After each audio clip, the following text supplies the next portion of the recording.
starting anytime soon. They'll catch up with us. So my brother is just going to check those that are enjoying tea and coffee downstairs because the weather requires that they drink more than one cup. We hope that they are coming in soon, so we should be starting anytime from now. Thank you.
I hope we are all registered. The registration forms are considered very important part of every process.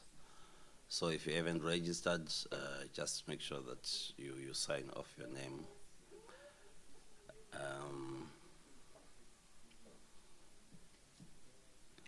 It's always good to see many faces that you are familiar with. It makes you quite comfortable. I think we will be starting. It's almost 9:07. Those that will come will join us. My name is Webster. Webster Zambara. I work for the Institute for Justice and Reconciliation. And you will hear more about the Institute because Prof. Cheryl, our Executive Director, is here. I can only speak about the Institute in her absence. If she's around, she will speak about the Institute, otherwise I'll get it wrong.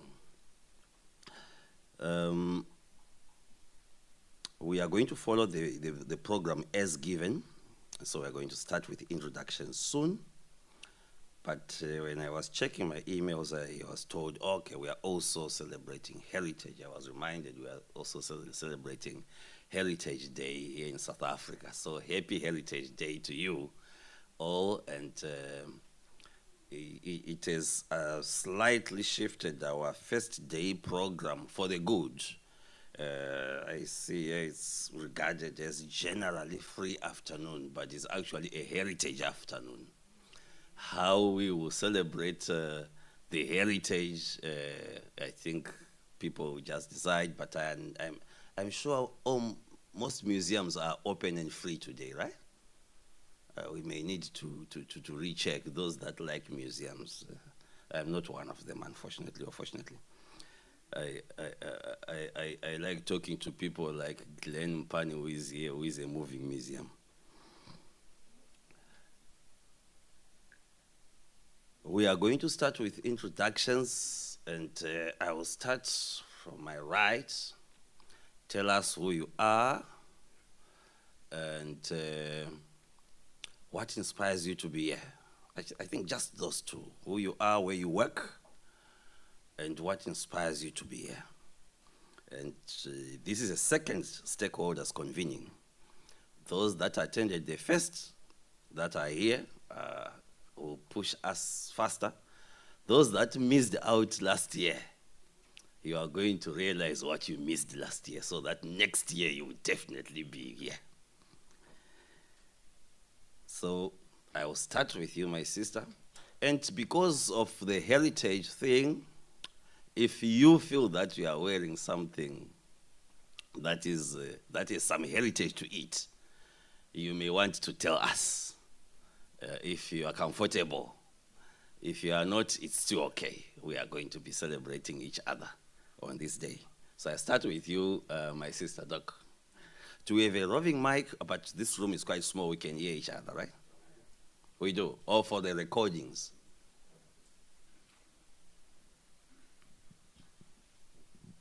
Good morning, everyone. My name is Ndidi Abano, and I'm from the Pan-African Parliament. I'm in charge of the committees of the Pan-African Parliament.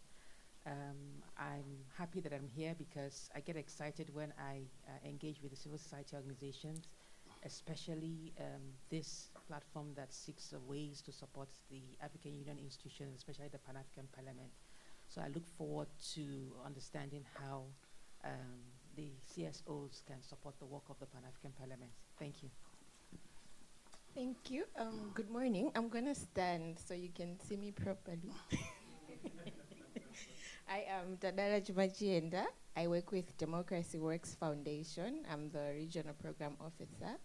I'm based in Malawi. So my outfit is our traditional wear. It's called the Chilundu. This is meant to be a headgear, but it's cold, so I turned it into a scarf.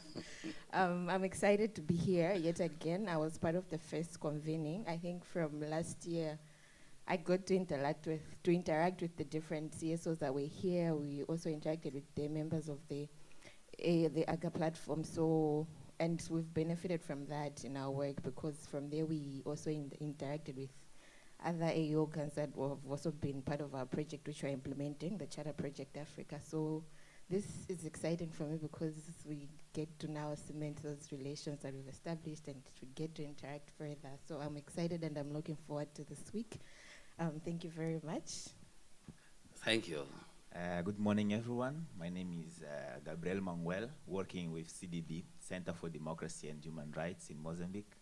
Well, I won't stand up because I'm not wearing any traditional clothes, but I'm excited to be here yet again to get to interact. It's always a pleasure to interact with regional partners that are doing work in different contexts and get to learn from them. So just share experiences and hope we can improve the work that we are doing at the national level. Thank you. Thank you. Just hold there. Can you reverse the mic again?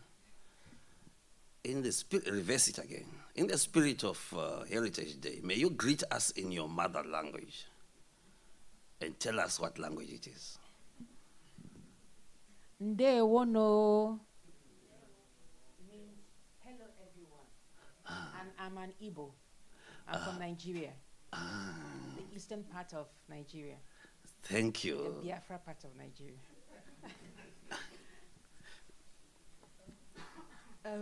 Mulibwanji. We know so zikomo.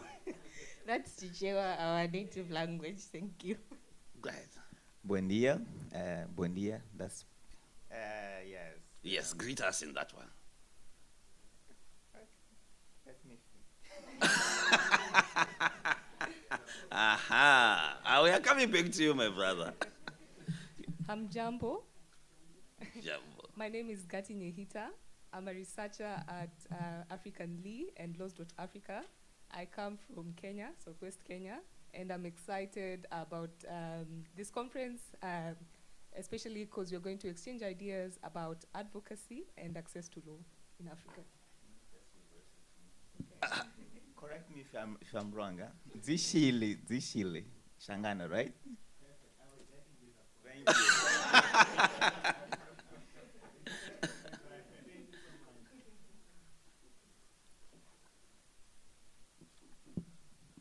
Magadi, my name is Glenn Mpani. I am from Zimbabwe, but I've stayed outside Zimbabwe for 20 years. And it's good to be here. I work for an organization called Shikama Political Campaigns and Advisory Services. We run and manage political campaigns in Africa. So I'm on the other side of civil society, but I'm here in a different capacity. Thank you. Good morning, everyone.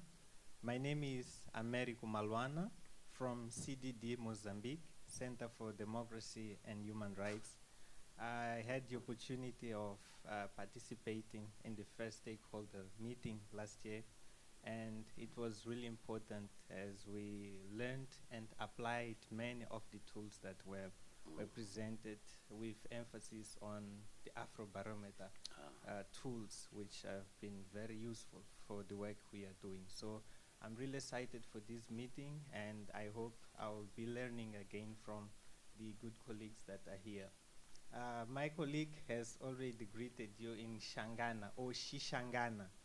And I can also repeat saying Zishile. May you help me repeating it? Zishile. Zishile. And it is quite easy. Zishile means bondia. Thank you. Okay, and Shangani, we have Shangani in at least 4 countries: Mozambique, Swaziland, Zimbabwe, and South Africa. I don't know if there is another country that speaks Shangani. Thank you. So that is Damaranama from Namibia. My name is Tiazia Klaroes. I am from the Institute for Public Policy Research. I'm an associate researcher there. Like he just mentioned, I was part of the first convening, and it was an amazing experience. And I'm super excited about this because as a fact checker, I'm under the Namibia Fact Check project. As a fact checker, I was able to interlink between what we did with the data, getting data, understanding it, and what we do as fact checkers. So I'm super excited to find out what more I can learn and apply in my field. Thank you.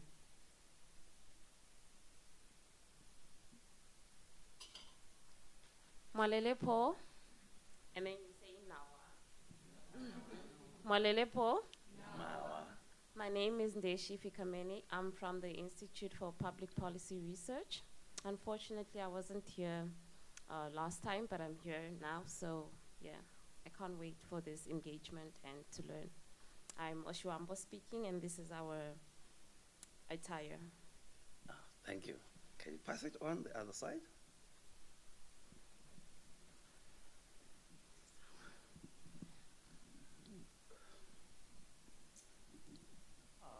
So my familial tongue is Gujarati, and it's a sort of language of a pretty good understanding of it, but I can barely speak it. But like, the introduction is one of the things I can say. So it's Namaste Kemtro, which is hello, how are you? And then and we say Martin in Santi means good morning. So that's I'm also happy to be here because I'm Jambo Tena. So, Jambo. yeah, so my name is Douglas, delighted and thrilled to be here this morning, and I stand here in capacity of Mangwanani. Mangwanani.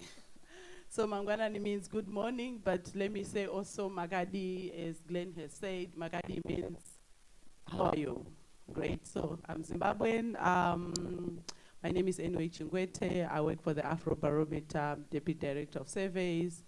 I think me and my colleagues, we are the face of public opinion surveys in Africa. Excited that we are moving to cover like 40 countries and above. So yeah, I'm very happy and also excited to be in this platform. I also work in terms of coordinating the project, the Data4Governance Alliance project. Was also part of the previous one in 2022. Looking forward to so much engagement and collaboration in this the second phase, second round of our Data4Governance and Alliance project. I think I would also sort of want to echo what Paul has said, that in this one really is also to understand what has happened, especially post the very first one. I mean, taking stock, what has happened, what has been the engagement, are there any gaps, how can we sort of fill up those gaps as a way to really strengthen the project going forward. So I'm super excited, thank you. And happy Heritage Day. Thank you. Good morning. Jiri say. So the two colleagues from Zim, they've managed to use the formal language of saying good morning. Jiri say is a strict lingo, which means how is it? Yeah, so my name is Nyashampani. I'm the project leader for the Data4Governance Alliance at the Institute of Justice and Reconciliation, coordinating the Southern African region. I'm excited that you are all here for the convening. Thank you.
enjoy your stay in Cape Town. Apologies for the weather. We are still looking for the person who won the tender for spring for Cape Town. Right. So our objectives for the convenings are pretty much what is in our executive summary for the project. So it's mainly our emphasis will keep on talking about data and its importance in advocacy.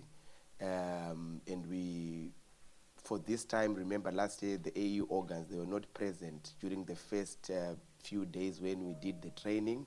So this year we're going to redo the training for them to also go through how we analyze this data using the Afrobarometer online data analysis tool. So for some of you who managed to attend the session last year, it will also be a refresher course for you. We are also going to share some information in terms of what we have done with our clearinghouse. You know, we have got a platform that digitizes AU documents. We've got a surprise for you. We have also managed to include RECs on that website, regional economic blocks as well. So you shall find as they go through with you, as they go through the clearinghouse with you, you shall also see that the RECs were also included on that platform. Right, and currently we are now sitting on 9,000 documents that we have, and we are still counting. We are also going to ensure that this convening, we keep on creating more opportunities that you as CSOs, you also collaborate more with AU institutions. We are so excited that from the last year's convenings, we managed to hear information from different CSOs, notifying us that they were collaborating with different AU organs on a number of different thematic areas. And it's important that as we come again this year, we keep on strengthening that collaboration, and you keep on working with these AU institutions independently in your line of work. And then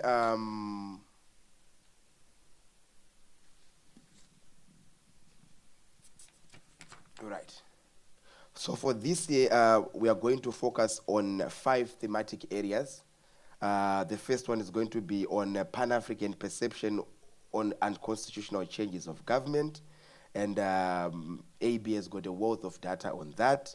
And also the African Peer Review Mechanism released a report on UCG, which they also managed to make use of AB data on that. So when you're going to focus on that thematic area, those are some of the resources that you are going to use in discussion on that thematic area. We're also going to look at youth and empowerment and involvement in politics.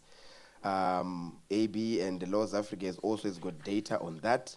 We're also going to focus on the third thematic area, which is on child welfare.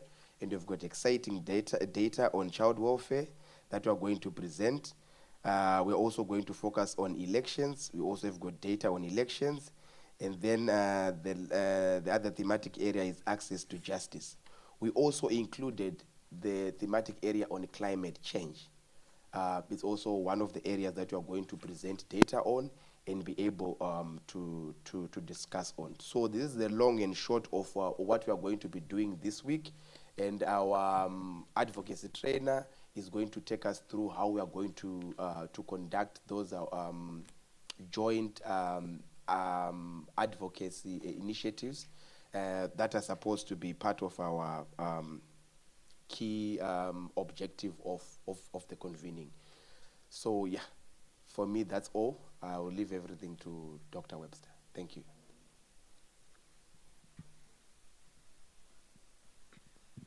Thanks, Yash. I would like to think that the themes that have been outlined cover almost everything that our continent is grappling with. And part of our weather situation at the moment could actually be linked to new experiences climatologically. I have lived in Cape Town since 2009. Having these rains towards the end of September has not been the norm. Perhaps it was happening previously, but some areas are flooding, and flooding end of September has not been common in this part of the world, and it's part of the vagaries that we are going to experience. Those in Durban, they know the floods very well. Zimbabwe, Malawi, Mozambique. Droughts this year, they've already talked of potential El Nino phenomena. So we have got all these issues that we have to deal with. Let me invite Professor Sherry Hendricks. For those that know her, who do know that she is an all-rounder.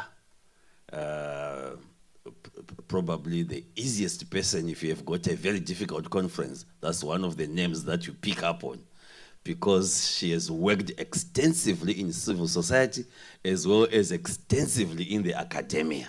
And that balance is something that we are also trying to emulate, to have one foot in academia and one foot in practice.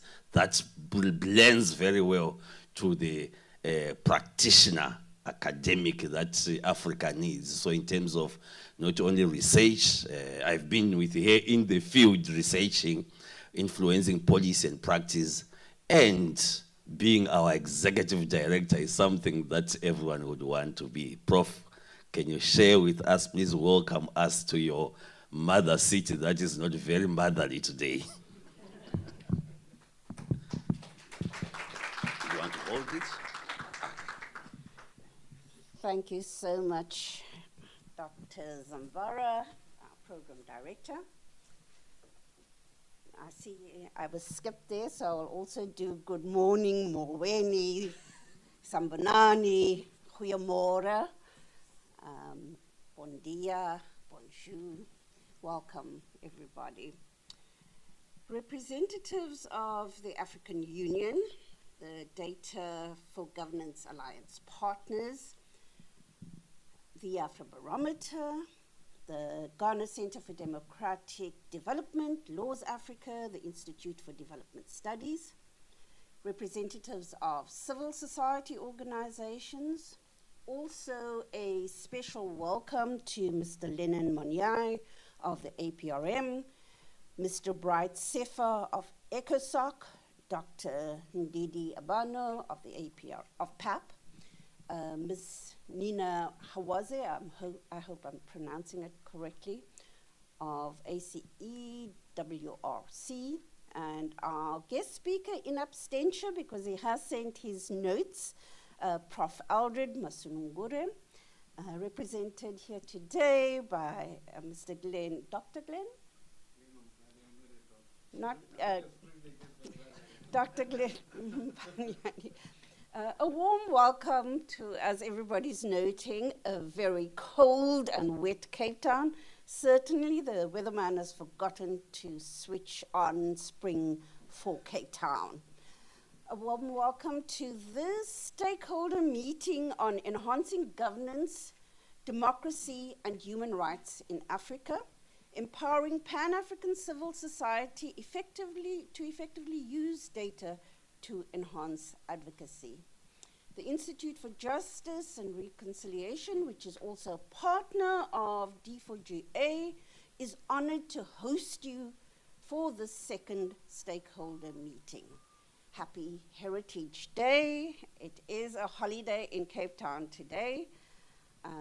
So we doubly honored, especially for South Africans who've made the effort to be here and those who live in South Africa. Webster had no intention to speak about IJR today, because I take it most of you know what the Institute for Justice and Reconciliation is. Very briefly, our focus is on peace building in Africa using a transitional justice lens. And we do that through research, we do that through implementation support for policy frameworks, we do that through training and capacity building. And we have 3 programs. This particular program project falls under the research and policy program. Webster is in our peace building program, and we have a sustained dialogues program in a nutshell, because we're not here to speak about the IJR.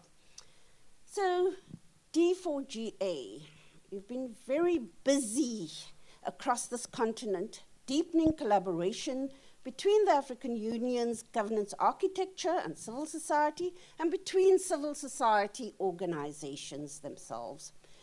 We are bridging a gap identified now many years ago between the African Union's work and the knowledge and advocacy for it at a societal level.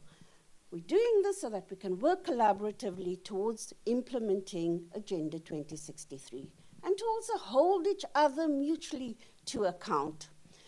We are also effectively using the public opinion data collated by the Afrobarometer for advocacy on issues such as democratization, human rights and governance, and more broadly, as the tagline says, we are channeling African voices for African policy and we do this through policy briefs, research papers, an online platform, training, webinars, press releases, as well as these regional convening engagements. The D4GA is therefore closing critical gaps in information flows, both downwards of the policies and upwards on the public opinion, as well as training on how to analyze data and a detailed advocacy tool that CSOs can use. D4GA has had a few successes we can remark on, namely we were given access to the African Union Commission's PAPS repository. We hosted joint webinars with ECOSOC and APRM and with the AU Youth, with Awuda NAPAD, and our social media presence, as if all have seen, has increased. Indeed, the presence of D4GA is certainly noticeable in governance and civil society space in Africa, and for this, I think congratulations is due. This has been a much-needed project for the continent, but we must also ask, is it going to be enough to make the difference that we seek? It is a very necessary project, but is it going to be sufficient? And I pose this question because it is going to take more than making information accessible and deeper collaboration to turn the tide of rising armed conflicts, military rule, autocratic rule, hybrid democracies, an attack on human rights defenders, and the shrinking of civil society space across this continent. This, despite the noble intentions enshrined in Agenda 2063 and the frameworks, policies, and programs adopted to promote this agenda. Globally, we now have more armed conflicts than we had in 1945 when the United Nations was formed. Many of these conflicts are on our continent, which is more than 35 conflicts, many of them being communal conflicts. In 2003, after the African Union was launched here in South Africa in July 2002, I think, we had a record number of peace agreements being signed. 49 peace agreements that year in 10 different countries. Now we have many more conflicts and far fewer peace agreements being signed. There are 40.4 million forcibly displaced persons on this continent, more than double what was recorded in 2016. Sudan has recorded 7.3 million forcible displaced since the war between the two generals. Somalia 5.1, DRC 7.1, and we can go on, Nigeria, Burkina Faso, Mali, Mozambique.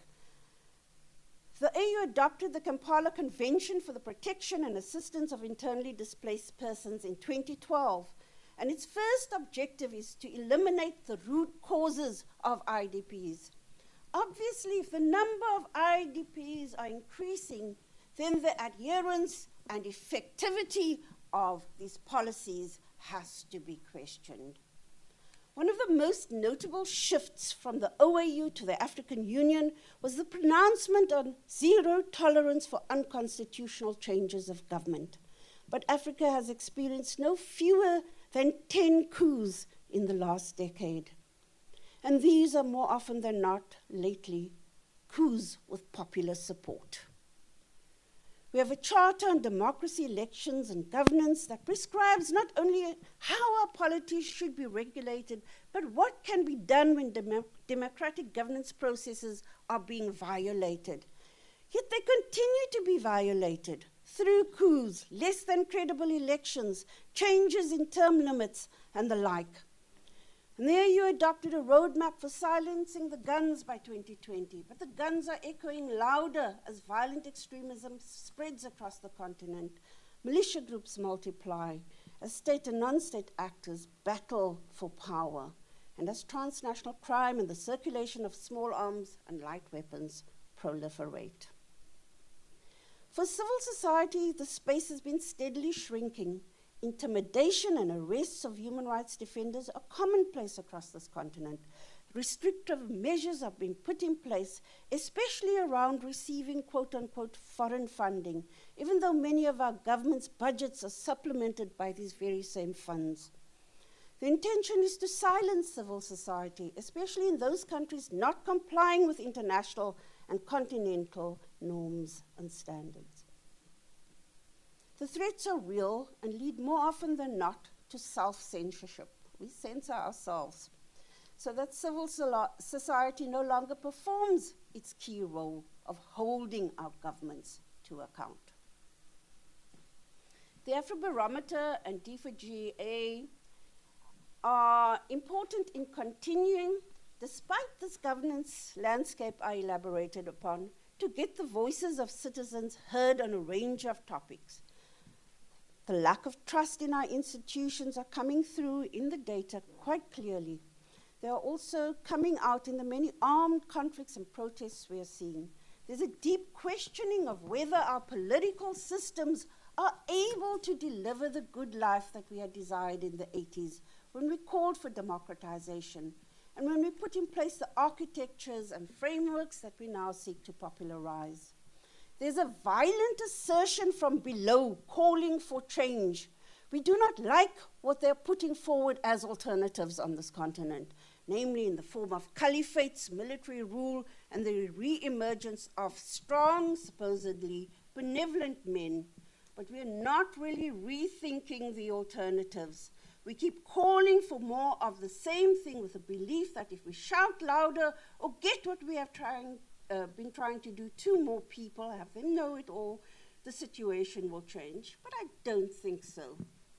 The tide we are seeing from Cape to Cairo is calling on us to be more introspective about how we want to live together, how we want to coexist, how we want to share power, how we want to share our resources, and what we can and cannot expect from our governments. It's calling for new social contracts. So we need to have the dialogues about what it is we want from our governments. We don't have the classic Weberian states, so let us be introspective. What kind of states do we have and what kind of states do we want? And we have to have those so that the incumbents of government, in return for our taxes and for the privilege of representing us, because it is a privilege, not a right to be in government, can then do the work that it needs to do. I am therefore indicating that our project, D4GA, has to engage also these larger questions. It is not merely to channel information. You indicate yourselves, we're about analysis, we're about advocacy. So let us deepen our analysis. Let us be far sharper on what it is we are advocating for. It calls for the regrouping of civil society, of academia, researchers, and governments to go back to the drawing board to see where the missing pieces of the puzzle are. Because we have the border of the puzzle. The architectures, the frameworks, the processes, the stakeholders collaborating, we are doing all of that. Why is this puzzle not coming together? Why is the completion of this picture evading us so? That picture that we wanted to see was a peaceful, democratic, prosperous Africa. It's not sufficient to say lack of political will or corruption or the many other surface explanations that we have been given. Your task, our task, everybody else out there's task, is for a new generation to come and begin to answer those questions again. We did so in the 80s, it's time again to do so. So I wish you well in your deliberations for the week, and know that as you discuss how to enhance governance, democracy, and human rights on our continent through the use of data for advocacy, you will also ask those key questions. They are difficult questions, but they need to be asked if we want to move this continent forward. I want to thank my team who has worked hard to put this together and on the project itself. Many thanks. I wish you well.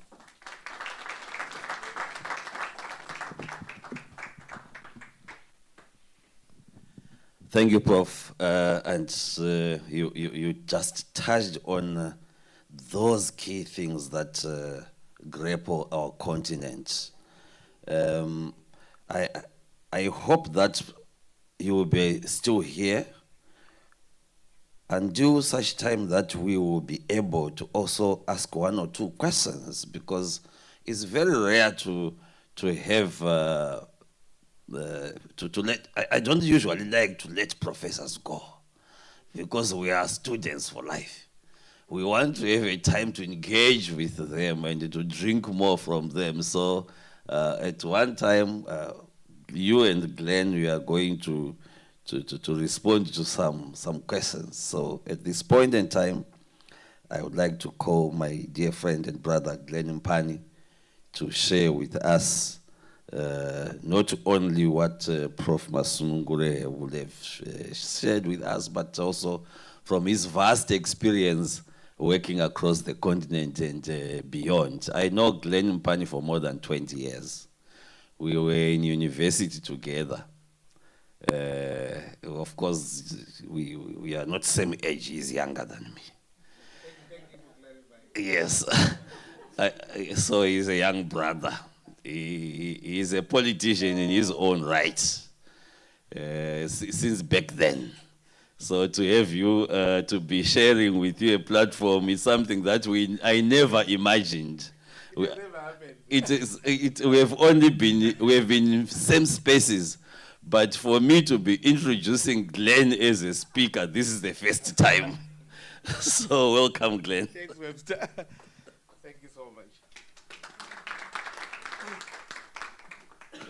Well, for me, today is very, very interesting on so many levels.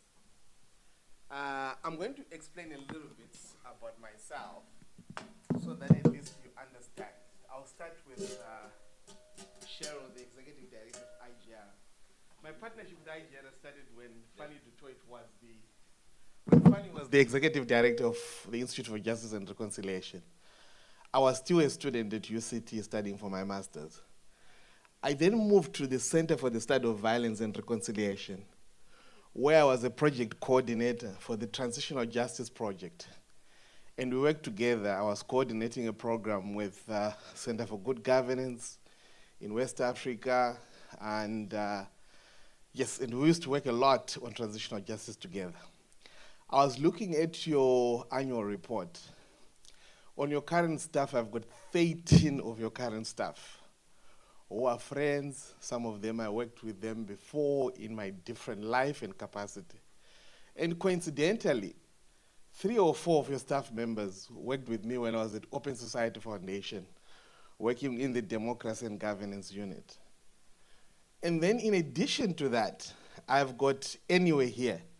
She was one of the first people who taught me data the first time that I attended the first summer school for Afrobarometer, when I was a student of Bob Martins at the University of Cape Town.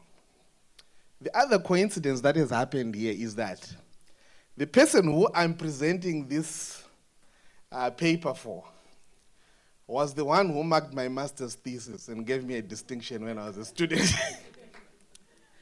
Finally, I never thought I would share, what do you call it? It's not finally. My brother here, we've known each other for years, so I don't even know what to say.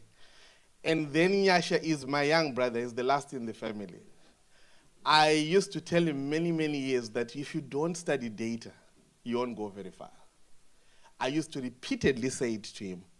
Then finally he said to me, now I'm going to go and study Afrobarometer. And when he was at the summer school, he says, now I understand why you are saying if you don't study data, you won't go very far. And it's good that the evidence of studying data is now evident in the work that he's doing, and I'm very proud of him. So I'm going to present what Professor Masunungure has given me. And the problem is I'm highly opinionated, but I'm going to stay true to his presentation because I don't want to mess up what he has said. I think where I've got questions, I'll just throw them so that you guys can know that these are my views. But I highly, highly respect Professor Masunungure because of what he is, the work that he has done. Do we have his PowerPoint? Yeah, can we share it? One of the issues that I worry about a lot, and I was sharing with my brother Mavet Zenge here, is that, in my view, power lies in political parties. That's how I view it. Political parties play a very central role in governance. They decide who governs us. They shape policy. But unfortunately, we invest very little in them. We assume that dealing with a politician when they're in government, when they're in council, when they're now a president, it's much easier. But I beg to differ. If you don't deal with a politician when they are still at their political party, consider it a done deal. Because shifting what they failed to shift at a political party level is considerably difficult. Let me give you a simple example. IGERA works in peace building. If you are going to negotiate with a government on a position when there's conflict, you are 100% sure that the party comes with a position, that they will whip their individuals that are negotiating with you.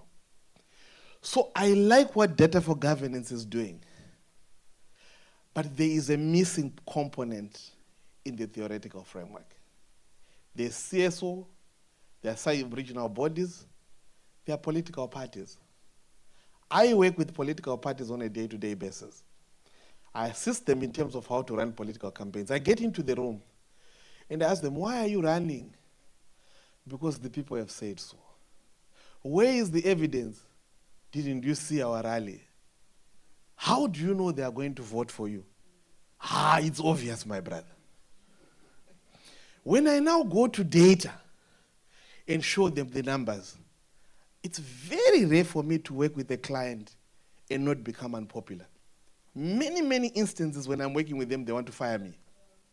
Why? Because of Afrobarometer data. I use Afrobarometer data every time. And I explain, okay, what are you going to, we want to write a manifesto. What are you putting in a manifesto? We know people want water. Who told you that they want water? They want a road. How many people in that village drive in that road? So this is the challenge that we have. Focus on the source. That's where our problem lies. So Professor Masunungure ably articulated, let's go to the next slide, Yasha.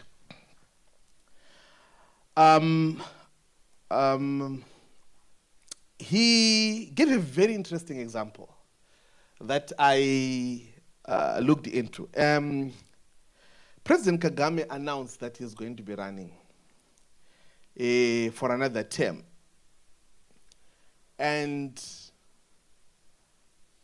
he made this decision. It's his 4th term in office. And Prof is asking, what do the Rwandese think about a 4th term? We don't know, because Afrobarometer doesn't do surveys there. The next issue that is raising is that the fact that the Rwandese parliament removed 3rd term, and there was no way of gauging the perception of people, even though the referendum gave us 90%. And in the previous election, President Kagame got 98%. I'm going to raise one of my views here. I do not think in governance the problem is term limits. We are using term limits to fix what we are failing to deal with, which is the quality of leadership and the strength of our institutions to deal with bad governance. That's how I look at it. And then he also raised another example of Ghana. Ghana, their public opinion surveys, the Afrobarometer is housed there. But over the last couple of months, there have been high levels of protest. The livelihoods of people are in a bad step because of the economy. And the frustrations are high. And there is evidence that we can be able to use to understand that. To buttress his argument, he's able to show that in round 9, 12% of the citizens explained that the country was going in the wrong direction.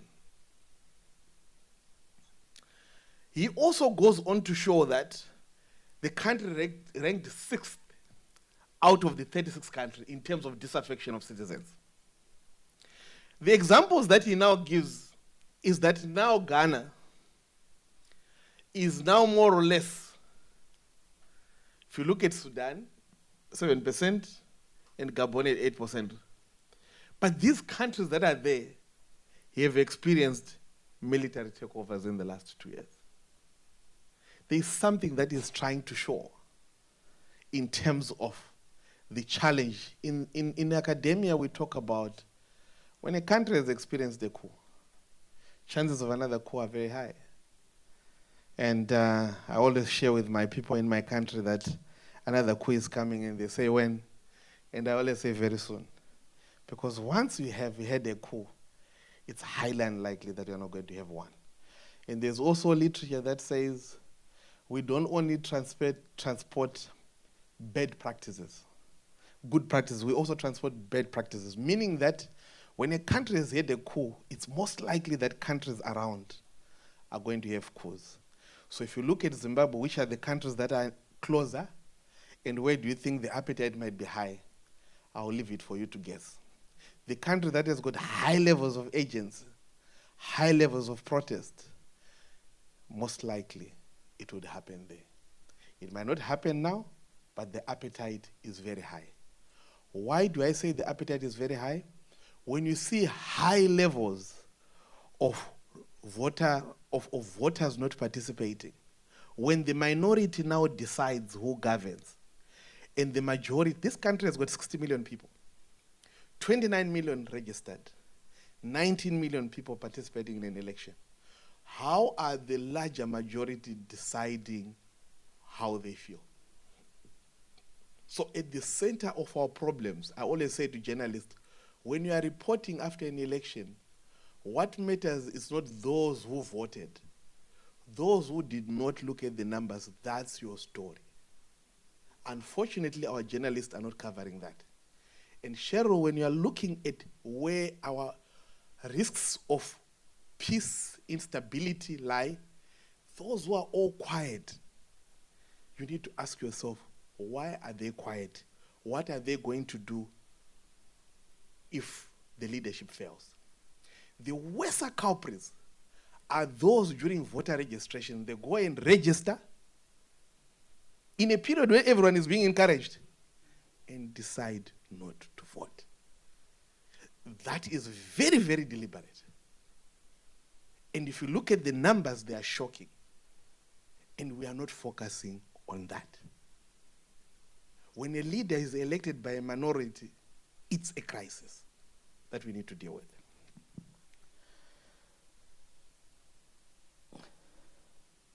We have said a lot about what Data4Governance is doing. My issue is we need to talk about what Data4Governance is not doing and why it's not doing that. I've raised one area of concern. If we don't fix, because we have got CSOs, we have got regional bodies, but who are we trying to influence? The politician. For them to be able to govern based on the interests of the people. Why are they not on this framework? What do we need to do to address that challenge?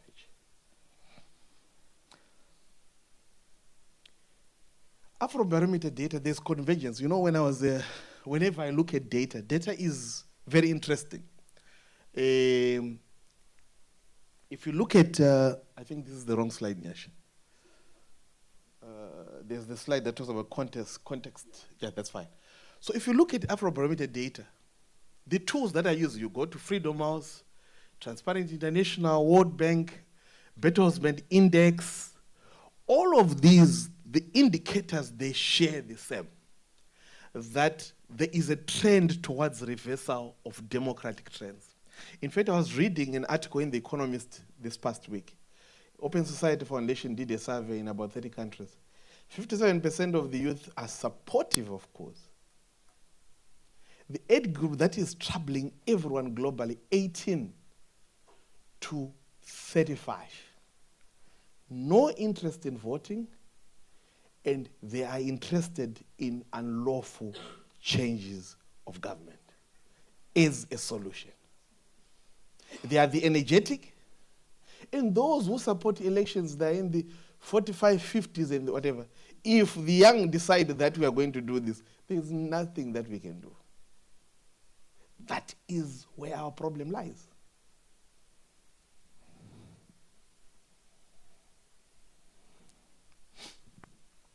So what do we have as the lay of the land? Let's talk about the lay of the land. The lay of the land, and these, I want you to take a look at them because they're very, very important. They're coming from data. 66% of citizens on the African continent prefer democracy to any other system of governance. Large majorities reject non-democratic alternatives. 8 out of 10 reject one-man rule. 70%, 8% reject party rule. 2/3 reject military rule. But when we stratify this according to age, it becomes very, very interesting. We can put this summary and say, yeah, this is what people want. And these are their views. But when we now look at age-wise, the people who are supportive of this are the older. Right. Let's go to the next slide on the lay of the land. Choosing political leaders through ballot box. We've got 75%. Placing constitutional limits, 74%. Multi-party competition, 64%. Free media, 65%. Government accountability, 61%. It's very important for us to be able to look for solutions when we are still having these positive dividends.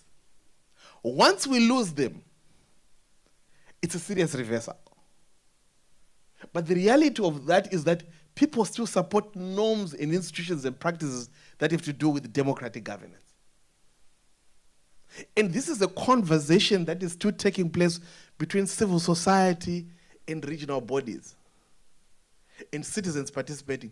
But the main actors are not. You know, it's very funny. You go to a politician who is very educated and they'll ask you, what is Afrobarometer? The last couple of days, I've been having very serious debates with one of my clients on a simple methodological issue to say, why are you so glued to Afrobarometer in terms of the methodology?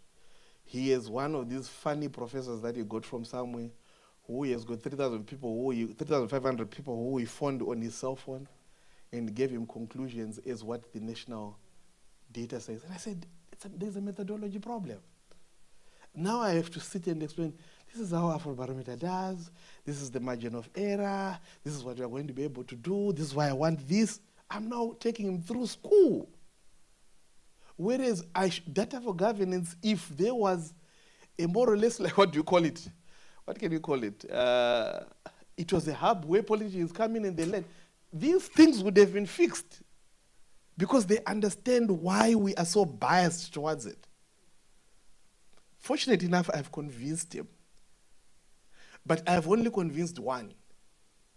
If he goes at night and drinks with his colleagues, they'll say, no, that young man of yours is telling us rubbish. So it's very difficult. But let's go to the next one, Nyasha. But we have got a problem in these countries where preference for democracy is now a minority opinion. In the previous elections in Lesotho, the party that won with the lowest turnout in the history of the country. It was 36%. And to make it very, very controversial, this was a new party of a person who has never been in politics. What we were taught, and I remember asking Bob Mattis, he said, but you taught me, Bob Mattis, that when there's a new party that is coming in, participation is usually very high. When it's very high, the numbers are high, and we are likely going to get more people voting. A new guy, a new party, turnout was the lowest in the history of Lesotho. So there are things that are even defying what we know in theory.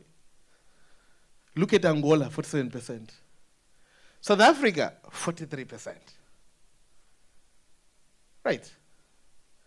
Then we go to look at Burkina Faso, South Africa, and Guinea. Look at the negative figures between 2014 and 2022. Right.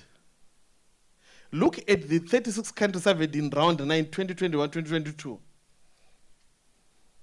There are only 7 countries, only 19% of the citizens saying their country is going in the right direction. The rest, 29%, 29 countries that they are saying the country is going in the right direction is a minority. Very few people in these 29 countries say the country is going in the right direction, which in essence I would say 29 countries, the majority don't feel that the country is going in the right direction. And this then explains the high problems of instability. Which are these countries that are registering positive? Tanzania, Sierra Leone, Zambia. Look at the figures in Ghana. There was a conference of African elders who tried to look at why is this happening. This happened in Tanzania, and trying to understand what needs to happen. And Afrobarometer CEO Joseph attended, and he cited the issue of presidential term limits, a rising crime and security as a key problem. Let's go to the next slide. And a key point that Professor Eldred raises in terms of one of the challenges, he raised the challenge of elected leaders and the poor performance of elected leaders. One of the things that I noticed in Afrobarometer data is that when you look at data across in terms of trust in presidents, in elected officials, it's very, very low in parliament. High levels of trust are in traditional leaders and in religious leaders. In this country, funny enough, what I've noticed is traditional leaders' trust is very low compared to the continent. I honestly don't know what the traditional leaders have done here, but there's a problem. Religious leaders, they hit in the 70s.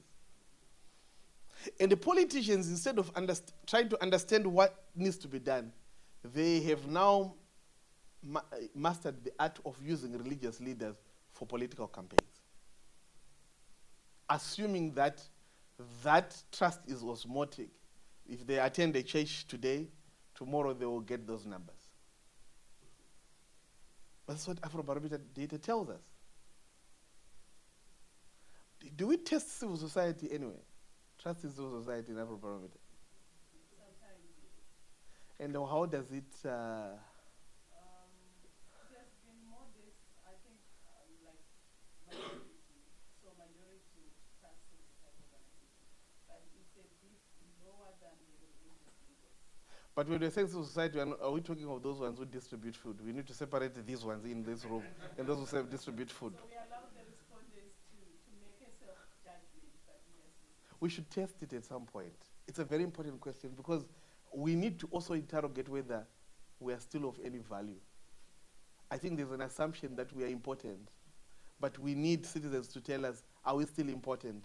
It's a very difficult question to ask, but let's hear what they say. And most likely we need to separate ourselves from those who provide food and others who don't, so that we hear what they think about us. Because some of our stuff is abstract. They might see what IGERA is doing on the ground because of a program on peace. What about those ones who don't get that far? What do people think about them? Right, let's go to slide This one is, Nyasha, you keep putting data for governance as if you are doing a commercial break and selling a product.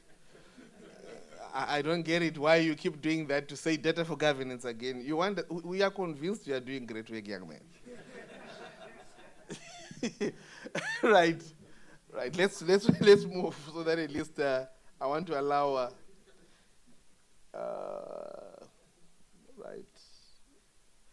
Let's go to data for governance positives. This is slide number what? I don't even know. Slide number 18, if I'm not mistaken. Yeah.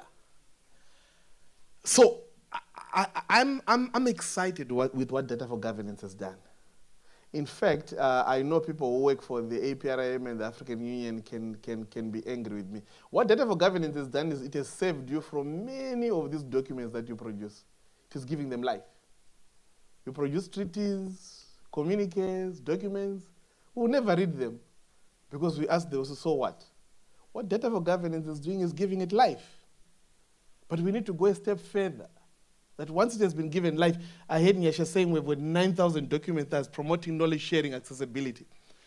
What we should be very careful of, we churn a lot of stuff and write a lot of stuff. After that, who uses them? What is the purpose? We've got so much knowledge that we've generated. This is why I am a fan of community projects on the ground. They don't have to say have the same lingo, but at least allow people to use it so that they understand. I hope Webster, you're still doing the peace building projects. I think I saw you with Prof in Lesotho at some point when I had finished my work there in Lesotho. and that is what I love about civil society work, when it speaks to people. But when it remains on paper, it's a problem. And I like what Afrobarometer is trying to do, that data cannot lie idle. In fact, we need to think of a way anyway of Afrobarometer data being taught in primary school. If we're now teaching kids to code, why can't we teach kids an understanding of numbers and what they mean? It's very, very important because what you are taught at a younger age helps us. And it's important now we're talking about AU organs understanding and appreciating data for governance in Pan-African CSOs. This is very, very critical. We need to build on it. Go to the next one. No, this one. Let's move to the next one. The negatives. The downside of it, look at how Professor writes it. Leaving government outside of this. He doesn't want to say political parties. Governments are the easiest to talk to. But governments are a problem, like I said. Please don't tell him that Glenn was critiquing him of that. But the reality of it is that government is out of this. And if government is not involved, it's a problem. So go and look at all the documents, the policy positions that government are producing. You will find no citation and no reference of Afrobarometer data. I think the processes you go and present to them, this is what the data says, these are the issues, and then after that, what happens? Why not involve them at the beginning of the process? I think that would be important. Right? Let's go to the next slide. The Afrobarometer and the data for governance in Africa. So throughout the data for governance, Afrobarometer is proud to be making worthwhile contribution to the advancement of the AU Agenda 2063 and the UN Sustainable Development Goals. It's the next slide, Nyash. And the issue of the gap, the data is drawn from Africa by Africans and should first and foremost be for Africans. And this is something that I've raised with, anyway, that you guys embargo your data and it takes us too much time when you want to use it. You might as well allow us to use it.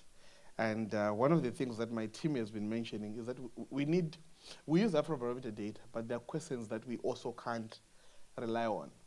And one of the things is, one, the people that I work with, there are very few people who are trained in using data. And so it's also a challenge.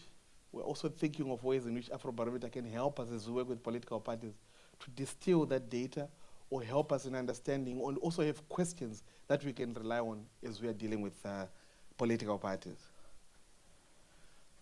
The next one, Yasha. Right. These are recommendations of bringing government back.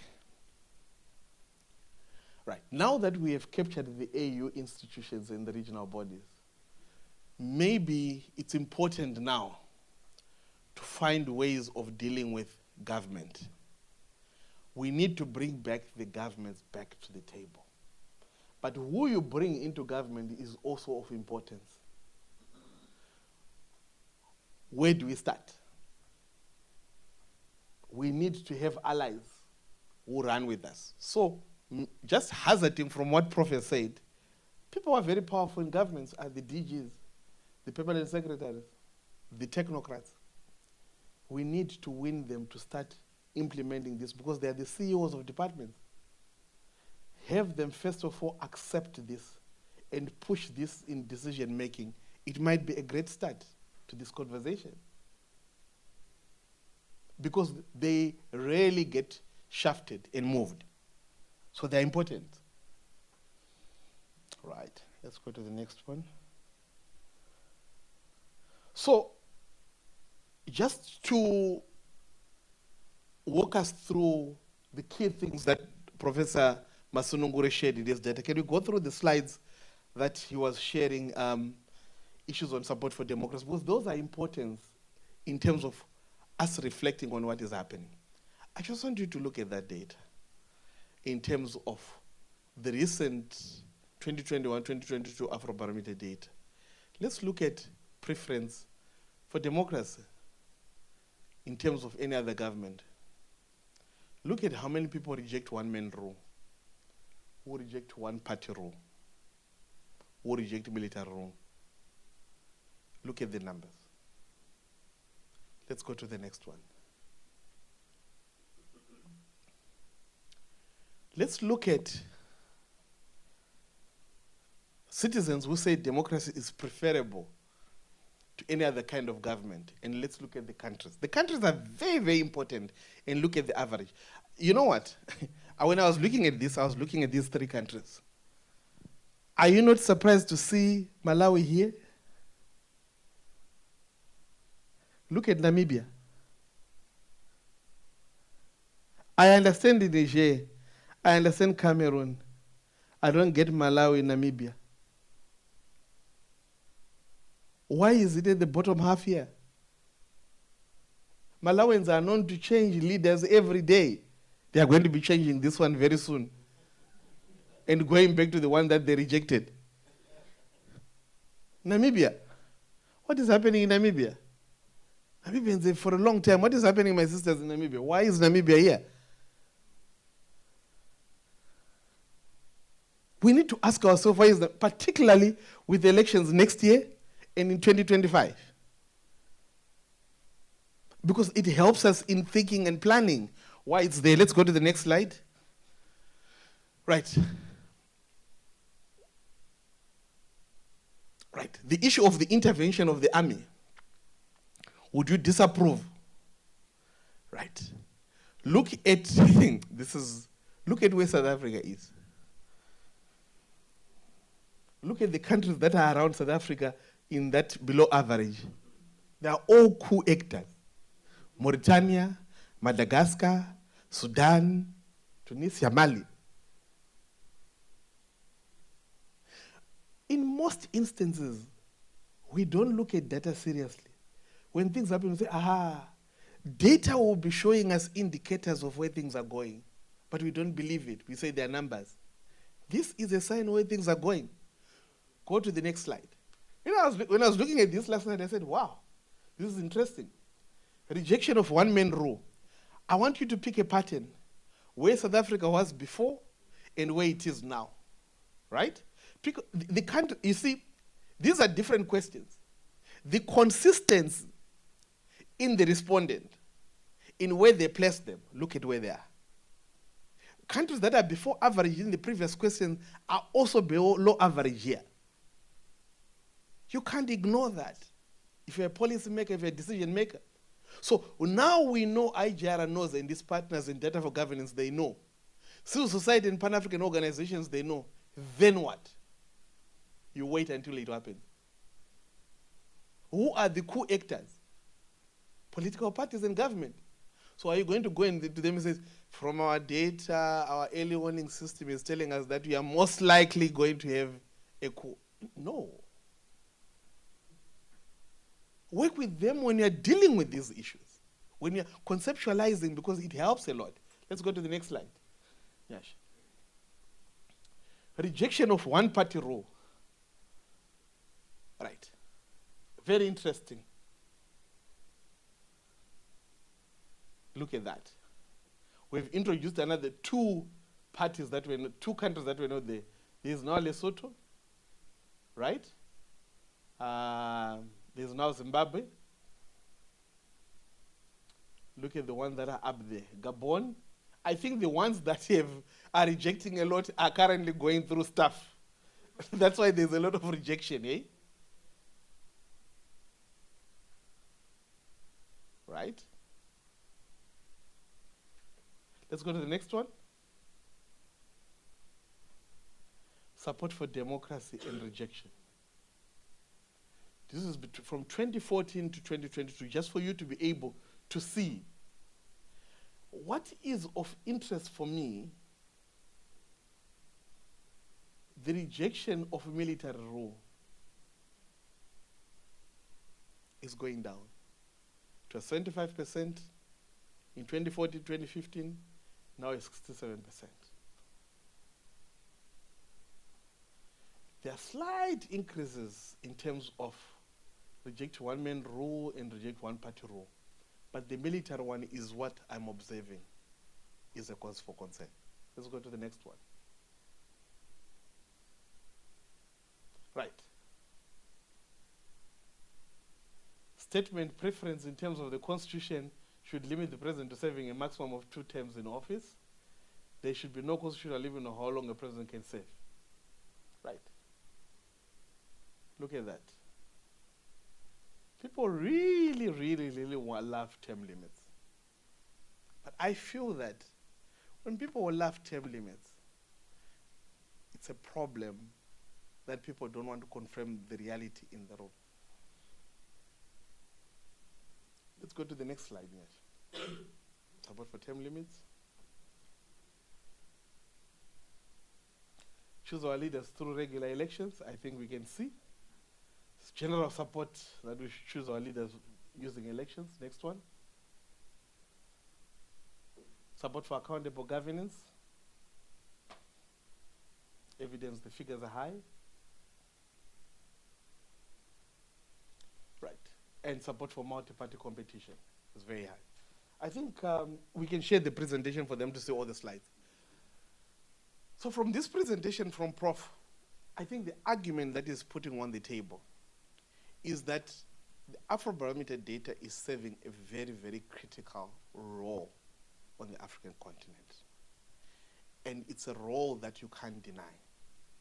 Because in countries where we have Afrobarometer data, there is data that helps us in planning, in ensuring that our decisions are informed by numbers. You can be able to engage council, you can be able to engage your parliamentarians, you can be able to intervene at a more timeous moment. But in countries where we don't have it, it is a challenge. And we have got evidence that citizens are still inclined towards elected officials, democratic governance, strong institutions, and term limits. But the issue that is raising is the absence of government in the room. And that is a problem.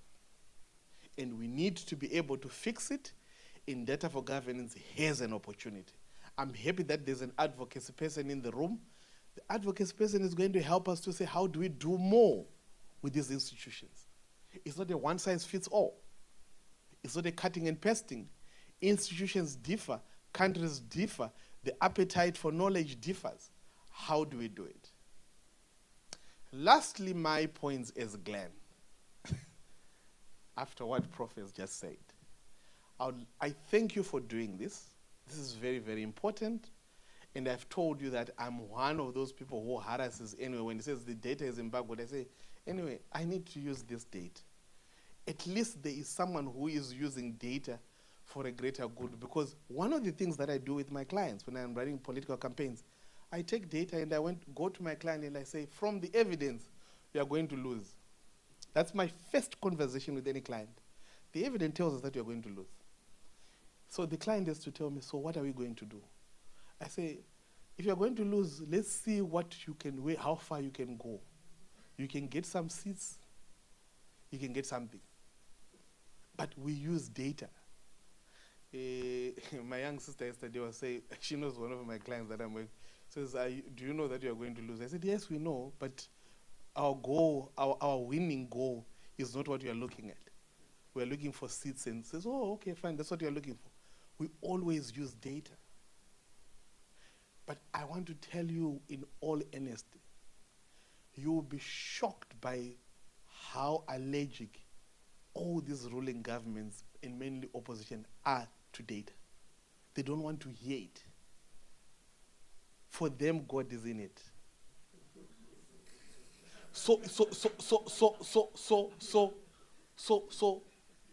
And I want to say this very honestly. We are so kind to opposition political parties on the African continent. They are some of the worst people under the sun. They believe that because the people don't like the ruling party, therefore they should be voted into office. At times when you sit and ask yourself to say, why should this government be removed? When you are looking at the alternative, you actually pray that let those who are there remain in office. Because the chaos in opposition political parties is high. When we're talking about an alternative, we're talking about an alternative in leadership quality, an alternative in terms of how you engage your citizens, an alternative in terms of policy options, an alternative in terms of you showing that you know what you want to do. How many of you can sit confidently in this room looking at that and tell me that the opposition parties that are fighting in your countries are the answer to your economic and political problems? How many of you can confidently tell me that? Political parties have become the warehouse of some of the most incompetent people who have failed in life. They didn't go to school. They don't have jobs. They are some of the worst corrupt people.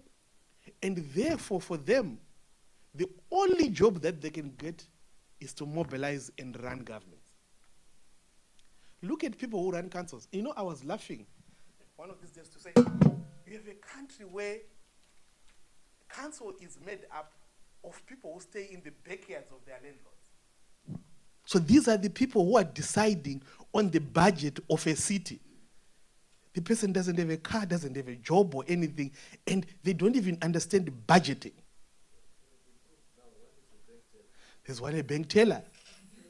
And so you ask yourself, then you come here and question to say, why are people corrupt in council? And yet, you are electing individuals who are incompetent.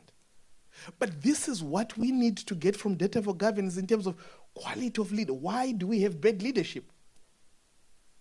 We've got people making laws. What is the basis for it? That's why you struggle in helping them understand key issues like climate change. Why is the climate change agenda not getting traction? They don't get it. Even in the website, you tell them that weather patterns have changed. They don't get it. They don't get it. Look at the struggle that we had during COVID in terms of decision making and how to deal with people. They don't get it. Any opportunity. Cheryl, how many people were corrupt during COVID in this country? It was an opportunity for them to eat. And all the decisions on state of emergency across were opportunities to steal. So the reality of it is that We need to do more. I would like to get into a room and a leader says to me, okay, fine, Glenn, you're going to work with me. If you looked at Afrobarometer data, okay, fine, let's look at. We need to have a more intellectual conversation on what people want. We need to be asking ourselves serious questions. We need to say, okay, fine, we can campaign on issues of peace, but this model doesn't work. Let's go Webster and Professor Cheryl into the room. Tell us from a policy platform. We don't have time for that. We honestly don't have time for that. Because if I'm failing to make them understand data, if I call you, I'm killing them. So I thank you so much for giving me this opportunity and sharing my propaganda. And I wish you very well in whatever you're going to do. When there are political parties in your country that need help, first of all, share the Afrobarometer data, and after that, call me. Don't call me before you share data with them, because I'll take them through data and they won't hire me. Thank you so much.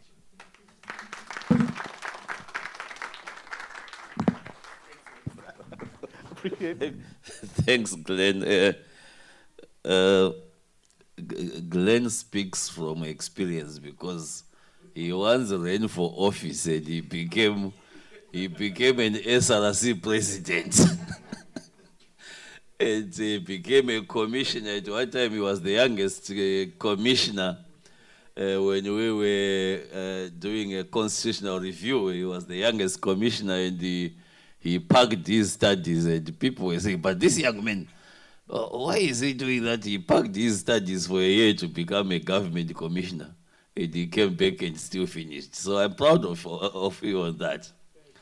The other aspects were, when I go to Malawi, there are many people who don't like to see Glenn. But I think now they love me. Now they are realizing, because Glenn has become an election entrepreneur across Africa. And he has been involved in many elections. So when he speaks of elections, he speaks from a very, very hands-on person.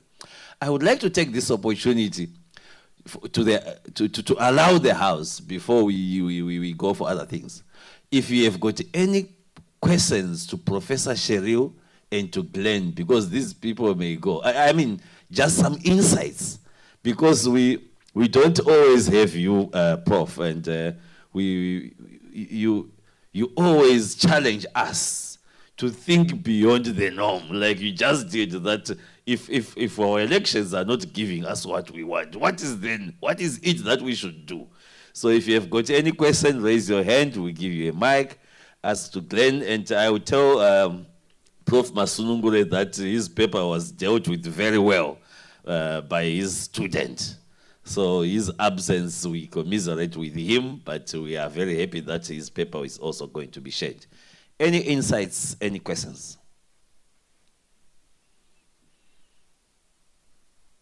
Or you are too cold for comfort? You may want tea. Yes, I've got two, just three. Just remind us of your name so that we pick each other's names as we go along. By the end of the week, we'll know each other's names. Thank you. Name's Andrew Songer again. I just have a brief question for Glenn from his vantage point of what he does now. I'm curious, because you talked about trust deficits. Now, on the notion of the kind of work you do with regards to polling, what would you say the trend is with the public? Do you think there's a trust deficit between polling firms and the public? Or are you seeing an evolution towards, the public believing the kind of data that comes from polling firms? Can I answer? Yeah, you'll answer later. Can we have we have a hand there from my brother, Ken John. Thank you for this. I think I like the conversation that's going on, and I would want to reflect to what Prof. Hendricks talked about earlier, that the space of advocacy is shrinking. Maybe the question we should put to the House is, are we shrinking because we are stronger than we are being absorbed by the political class? Because what I think from my experience is that the more stronger and the more audible you become in the political arena, then you raise questions, and now sometimes you're invited on some tables, and sometimes you have to draw the line between politicking and advocating. So that, for me, was very good, and I'm hoping that as we move forward and as AB does more rounds, we're happy to see what's the meaning of the word shrinking here. So then the issue of governance or government being absent is a good question, but I think the answer lies in creation of problems and trying to solve problems. So, so do we call them on board to solve the real problems that they created in the first place? So I think I think that for me is very profound. So the other issue is, for example, what I observe in my country, whereby we have so much people, and especially the political class, who don't like being lectured. You know, being lectured is where the political class feels that they actually have the solution to all societal problems. And I like what has been said, that most of these political class, sometimes they actually ventured in politics because they did not have another avenue. And I'll give you a very good example of what is happening in my country, that the people who have actually been given some key positions were actually, as a result, were actually rejects from the political system, whereby the political system actually, through the electorate were rejected. But simply because these people are well aligned with the systems and the politics of the political class, they still get rewarded for positions. So at the end of the day, you reject us through the vote, but we still come to lead you. And I think that is actually now reflecting when it comes to service delivery. So another thing that we might be alive to, yes, to the fact that is that we cannot talk about resource mobilization, resource distribution, without the politics, yeah, without the politics. And that's why the political class have a lot of big say when it comes to service delivery. So I'm so delighted, I'm happy to be in this conversation, and I hope that the output from these kind of settings can actually go out there. But also let's think about how we package the information, because the information for the person who is going to, the CSO is getting the capacity to be able to advocate using data. But what about the recipient on the other side? How do they receive the information? So I hope that we can think about that, and I'm happy to be here. Thank you. Justice?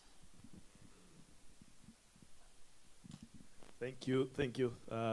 Thank you, Prof. Thank you, Glenn. I think those were very insightful presentations. There are two things that caught my attention. One is that young people are interested in unlawful changes of government, and there's a decline in democracy, partly because elected leaders basically perform poorly when they are in government. And I think I very much agree that basically what we are probably seeing is a failure of multipartyism, right? Which I think Glenn makes a very powerful point, that political parties are in shambles, most of them. And I also agree that maybe perhaps the lack of the decline in confidence in democracy and the increase in confidence in military rule could be because the law is a superstructure. So those who put in place the law, they put it in place in order to protect their interests. So it has effectively become difficult to change these governments. So in other words, democracy has become sort of an illusion that people are giving up on. I am sold on that. I am completely converted. But here is my question that I think we have also not been interrogating, Glenn. It's the role of geopolitics. I know it's a very inconvenient question, given the logos that are on our program, but we must discuss these questions, right? I come from the academia, so I believe we can discuss anything. So the role of geopolitics, in other words, what have we been able to investigate in our surveys? The role of China, Russia, on one end, and the role of the EU, USA, on the other hand, in influencing multipartyism in Africa. So part of the challenge that I see, Glenn, and I would love to learn from your experience, is to what extent do the public, I don't mean you and I because we are privileged to have, but I mean the voters themselves, to what extent do they believe that these political parties that are there, some are still in opposition, some are now in government today, they are homegrown. To what extent do they perceive them as local champions for change rather than imposed agents who are there to pursue either the interests of China or the interests of the US? Because for me, there is a problem there. Because, and then I will end here, because I've often wondered, Glenn, why is it that every time in a democratically troubled society, you almost be sure that the quality of opposition that you have is not the best. Who is behind this? Who is behind the formation of these opposition parties, right? Because it's an important question, because it's expensive to run a political campaign, I'm sure. Who is funding, right? Because you need funding from somewhere. Whoever is funding, do they not have a better option to fund? Why are they choosing this one and not this one? Thank you. Lennon.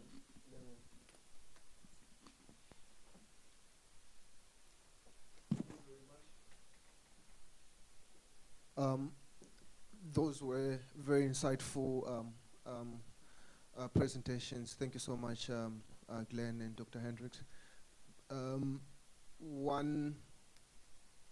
There's something that caught my attention around data on coups, because we've been working on the Africa Governance Report on Constitutional Changes of Government, which got published a couple of months ago.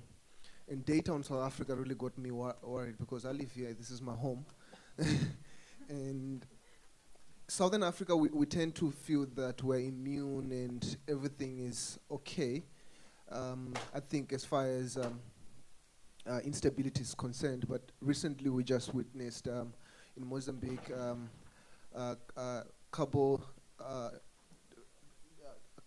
Delgado with the Islamic fundamentalists, and they're probably just 2 hours away from Johannesburg.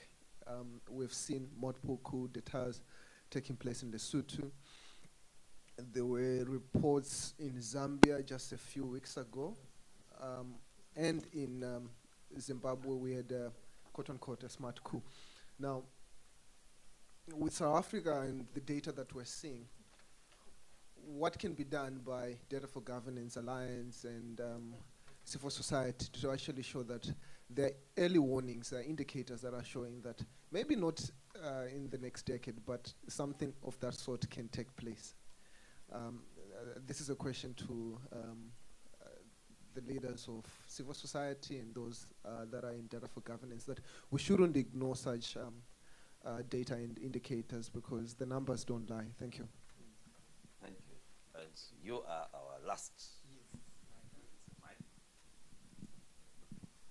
Well, thank you. My name is Americo Malwana from CDD Mozambique. I have some, I could say, reflection points around what have been presented. And all the presentations were on the democracy trends in Africa. And it was clear that we are witnessing a democratic setback across all the continent.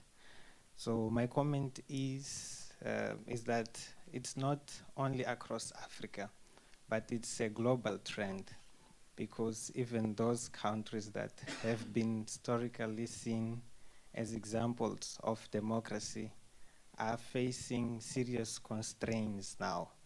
Even the United States, I think we may remember what happened in the transition from Trump to Biden recently. And there was somehow a coup attempt. We can say it was like a coup attempt. And we witnessed the same in Brazil, which was also being an example of democracy and peaceful transitions. But they faced that situation when Bolsonaro and Lula were in the last election. So it's a global trend which leads to the reflection of what's going on around democracy. And if the big countries that have been seen as an example are failing, where will Africa find reference for its democratic process, which is still even not consolidated? Many African countries applied democratic system in the context of the third wave of democracy, and we know the global atmosphere that was around it. But now, even those countries that used to pressure the African countries to implement democratic reforms are failing, and they are somehow losing the moral capacity of influencing the African countries to do so. So these are some of the reflection points on democracy. Where are we now, and where are we going, mainly considering that the coup d'etats are becoming even more common in Africa? Thank you so much. You can just give Glenn the mic so that he starts to respond. All right. I'm going to answer the easy questions and leave the difficult one to Professor Hendricks, because he has been in the sector for too long. So we should respect seniority deals with the difficult questions. Right. Let me say something a little bit about myself. When I started Shikamo, I refused to accept donor funding. I don't allow to be paid by donors. And maybe it's because I'd worked for about 10, 12 years for Open Society Foundation, so I had intricate knowledge that I don't want donor funding. We want to set up an executive course at UCT on how to run and manage political campaigns. It's a 2-week course. Now we are going to Rwanda. Donors approached me. I said, I don't take donor money. If you want to fund the students to come and study, pay the tuition for the fees. Here's the student. This is the course code at UCT. Pay, and the student will attend. And people keep asking me, why do you do this? Donors capture. And when they capture, they push an agenda. You need to be strong. And particularly if your focus is not clear, you have a problem. You raise the issue of the geopolitics. It's the big elephant in the room. And yet we are speaking less and less about it. In the past, when we were reading in literature, talking about Russia, China, Britain and America, now it's more distinct. You can't run away from it. The BRICS, the world is shifting. Meaning that potentially at some point we are going to have research outputs which are different or speaking contrary language coming from these different parts of the world. And they are not, so traditionally we have received more funding from the Europeans, from the Americans and whatever. Don't think that Russia and China and Japan are not thinking about it, particularly Russia and China. They will also try to disrupt by using more easier methods of funding. They've looked now at conditionalities that are coming from the Europeans and the Americans when funding come in. They will come in and say to IGR, Cheryl, you're dealing with peace building and the like. We're going to give you X amount. We don't want reports. Just tell us what you're going to do and show us impact. So Cheryl sits as the executive director and says to Webster, we have X amount of money to do what we want. The appetite to follow what is being said gets lower and lower. And resources are now allowing them to do more. You find them now saying when money comes from there, they say, no, we're okay. They will also now start thinking of funding Afrobarometer work. It's real. There are people who are in think tanks who are studying this as we are seated right now. I was sharing with my brother yesterday, I said, if you don't learn about artificial intelligence, you're going to lose a job in the next 3-4 years. Because it's coming very, very fast.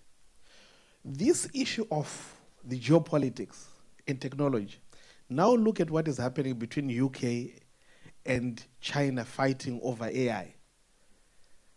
It's a tool that is coming. We in Africa, what are we doing? We are seated waiting.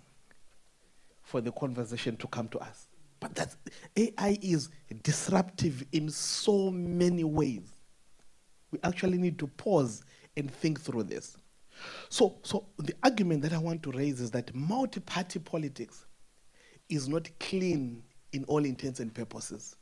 It's a very messy affair. When you go to the side where I am and you see people who fund and why they fund, it's interesting. I can fund all 10 of them and say, go and contest. Whoever wins, as long as they push my economic interest, it's fine. But that's a problem. How can you be a funder who doesn't have a position, who spreads money across, and we know that you are hedging your bets? But that's the reality of the politics that we are dealing with. So my issue is campaign politics is business. I wish supporters would understand.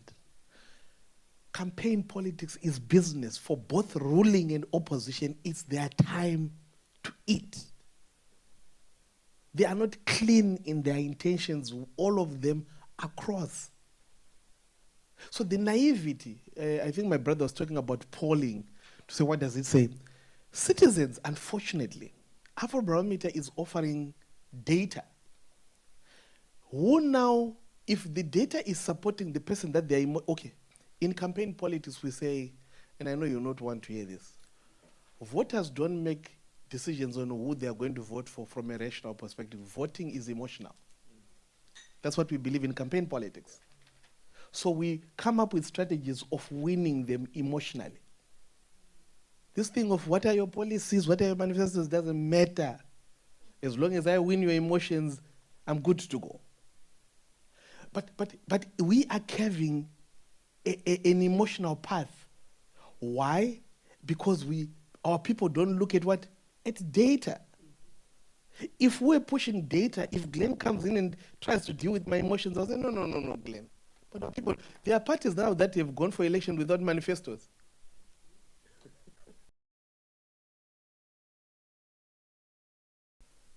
So what I'm basically trying to say to you is that we have got a bigger problem that we need to deal with. And funny enough, when there's a conflict after an election, they now call Professor Hendricks and Webster to say, can you find a way? You see, they will not call them when things are heightening. They will call them at the end. Even if they put reports that things are going to go bad, they will not listen to them. So it's a problem because they look at it to say, allow us to contest first. And now they're now dealing, should we have a government of national unity? We need to accommodate each other. Let's talk about who are the people who fought. Let's find a way of peace, healing. So you do that project for 2-3 years, another election is beckoning. And then it comes up. So my issue is we have a serious problem that we need to be able to deal with. Our citizens are being abused. I don't want to lie to you. Citizens are being abused. You know, yesterday I was listening a politician in my country, and I was saying to myself, I never thought I would hear this. This is what he said.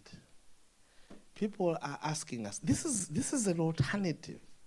People are asking us to be organized, to have structures so that they know who we are, who is leading.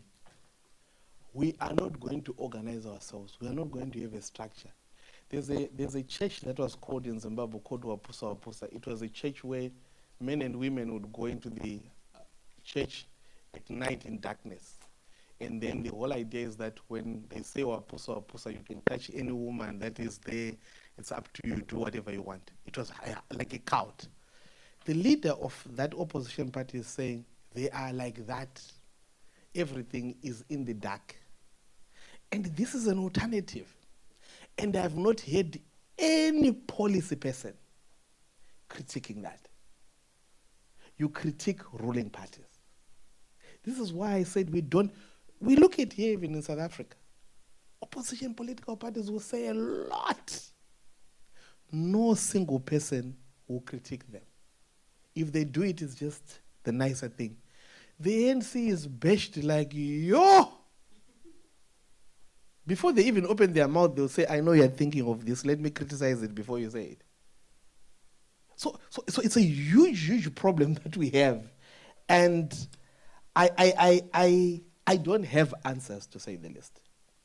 But like what Prof said in her opening speech, we need to go back to the drawing board and rethink. Even, Prof, on this project that we are doing, Data for Governance, if there are unpopular angles of programming that other funders are not interested in, you are better off, Prof, finding other philanthropists who are in business who understand you better to tackle those issues. This is a very innovative project. We're not being loud about it. I think it's funny enough, I stay with Nyasha. I've never engaged it like this. But I think they need to bring to you more concepts of broadening it, of taking the radical positions that my brother Justice is saying, to say, what are the unpopular things that are less likely to be funded? How do we deal with it for the sake of an African? That's all we need to do, for the sake of an African, to say, we cannot be cattle-penned because we don't have resources. Let's think outside the body, let's disrupt it and say, let's deal with geopolitics, let's deal with unpopular things, because that's what we need to do. I now leave the difficult questions to the professor. I think you've answered them, actually. I'm glad we're having this conversation, because it's high time that as Africans, we begin to think about how we got here in the first place, right? So just as a broad sweep, democratization, as you're indicating, it's not only backsliding in Africa, it's backsliding across Europe. So we can't just say leadership is the challenge, because then it means that all leaders have the same kind of challenge. I do believe in Kuhn's paradigmatic shifts. Every 20 years you see, and we're in that cycle again, okay? So people are questioning democratization. Not because they're questioning what we wanted to achieve by it. That's what that's saying, okay? When in the late 1980s, we came from one party rule and one person rule, etc. When we were questioning it, they were also moving away from communism. Remember that particular period. And we wanted what? Greater participation, greater representation, dignity, choice, all those things we associate with democracy. And then the West said, well, we have this set of institutions and processes that will lead you to that particular outcome. And we didn't think too much about it. We said, yes, it seemed to have worked in your context. Let's take it, let's put it here, which is exactly what we did. And we are now saying, but it has not taken us to where we wanted to be. It doesn't mean that we throw out the baby with the bathwater. We have to question that middle path. What was the bridge that was missing between structures and processes and the outcomes? And it's the politics. The politics of our societies, the cultures of our societies, a number of different things, what we call the black box, right? The behavior is different. So you can set up the institutions. What happens in those institutions are not the same things. And then we wonder why we got here. So we have to then go back and say, okay, what is it that we need to put in place? Start from what is it that we want to achieve, then what is it that we need to put in place to get to that? And I will even question political parties. Is this the only form of representation that we can have? Do we even need them? We need to begin to ask the difficult questions. They're one form of representation. They surely can't be the only form of representation for us. And especially here where we're seeing where you have 350 to 400 political parties, there are no ideological policy differences between them. And that's why we're going to emotions. Who's speaking the best here? Who's going to feed me, actually? Okay? Because a large part of our challenge is the state. And when the state is seen as a feeding trough, as it is in many of our countries, we get the kind of politics where access to the state determines not only power, but your resources as well. And that, if we can't change that dynamic, we're going to keep on getting the same kind of politics that we always get to. So for me, those are the difficult questions. And yes, we are back almost in a Cold War mentality. Listen to our leaders out there. Look, when in February 2022, the Ukraine-Russia outbreak, Sweden, Norway, and them running to join NATO, countries that we never thought would go into NATO. Now with BRICS, how many countries lined up to join BRICS? Why? We're back into this binary. They are choosing sides. They are forming themselves into new alliances. It's bloc mentality. It's divisive mentality. All that language of interdependence, etc., we are not hearing that any longer. So we can sit back and we can be spectators of it, or as D4G, we can say, look, this is what the data is saying. This is what we think is the deeper analysis of what is going on, and how do we then begin to shift this wheel, because we are going to get more military rule. I was very interested in South Africa because, yes, we are showing all the signs of moving away from democracy as the answer.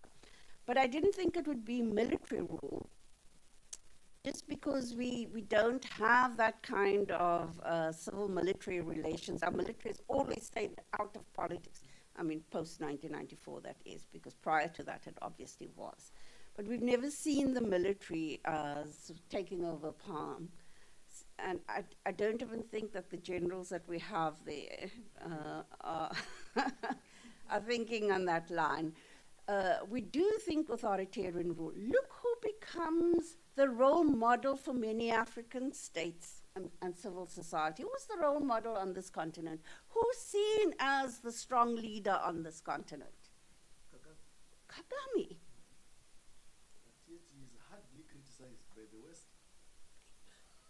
He's hardly criticized by the West. But it's because he's also been able to deliver. You can, as many have commented, you can go there and you can find education system functioning, your streets are clean. They love the thing about the streets being clean. Everybody mentions that one.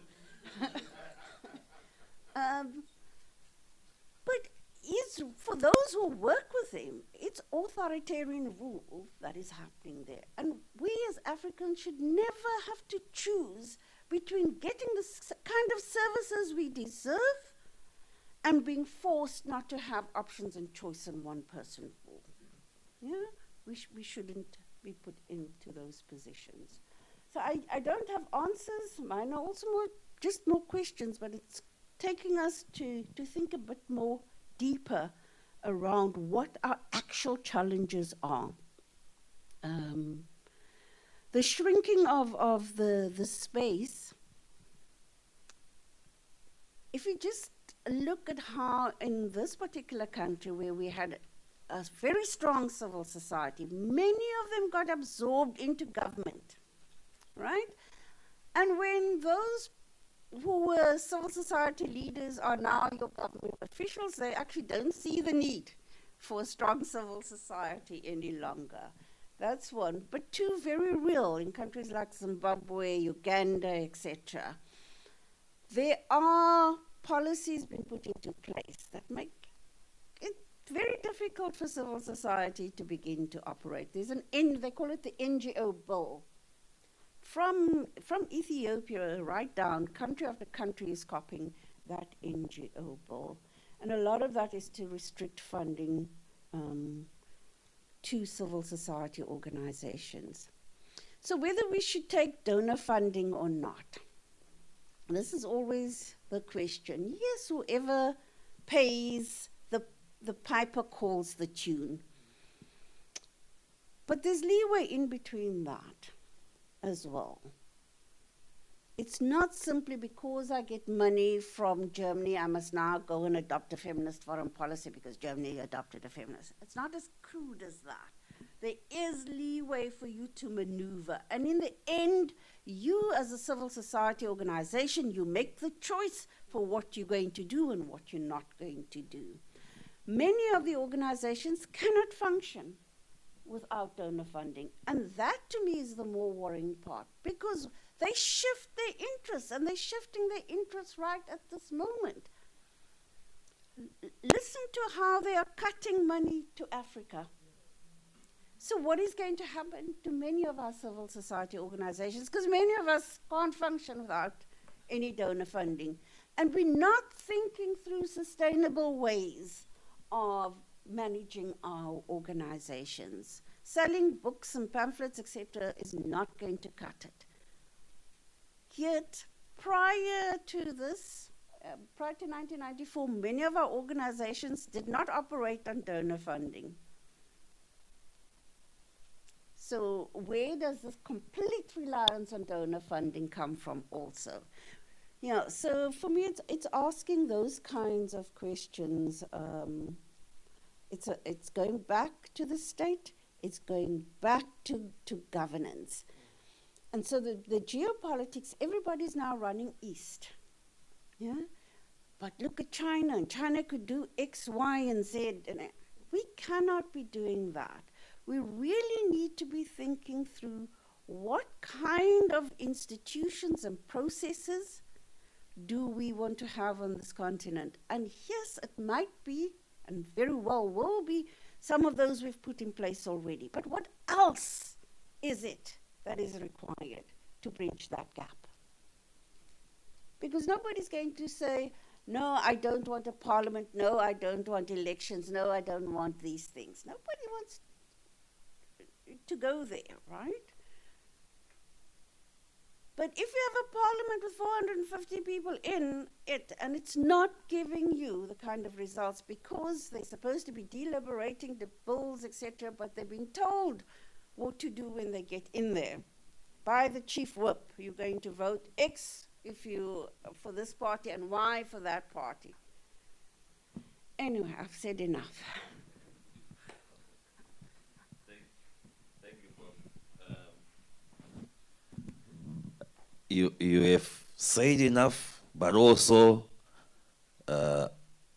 left us with even bigger questions. Where do we go from here?